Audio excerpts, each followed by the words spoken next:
Fibres అత్యధికంగా ఉండే చిక్కుడుకాయ కర్రీని పొటాటోస్తో కలిపి రెసిపీ చేసుకోవడానికి ముందుగా స్టవ్ పైన ప్యాన్ పెట్టి ఆయిల్ హీట్ అయ్యాక ఆవాలు, జీరా,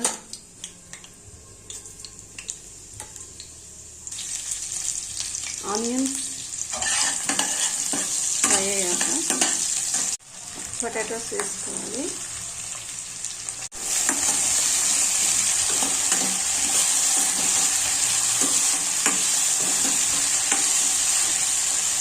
ఇప్పుడు చిక్కుడుకాయలు వేసుకోవాలి.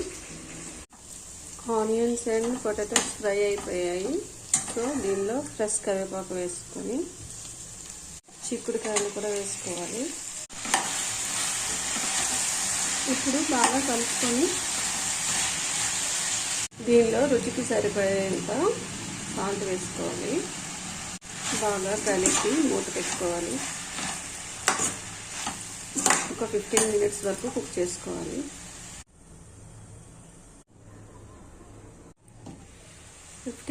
తర్వాత చిక్కుడుకాయ అనేది కొంచెం కుక్ అయింది.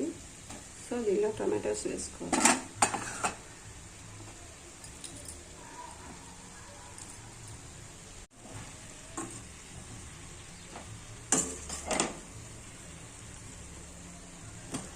బాగా కలుపుకొని ఇంకో 15 మినిట్స్ కుక్ చేసుకోవాలి. 15 మినిట్స్ తర్వాత కర్రీ అనేది కుక్ అయిపోయింది. సో దీనిలో ఇప్పుడు కొంచెం అల్లం వెల్లుల్లి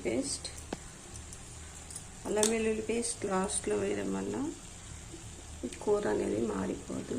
సో ఇంకా కొంచెం కారం,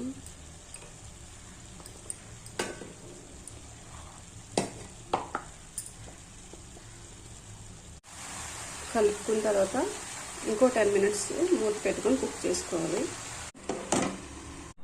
10 మినిట్స్ తర్వాత చిక్కుడుకాయ కర్రీ కుక్ అయిపోయింది. సో వేడి చిక్కుడుకాయ కర్రీ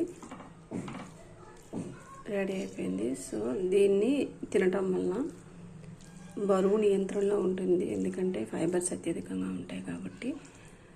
ఇంకా జీర్ణక్రియ అనేది మెరుగుపడుతుంది, గుండె ఆరోగ్యానికి కూడా చాలా మంచిది. సో వేడి చిక్కుడుకాయ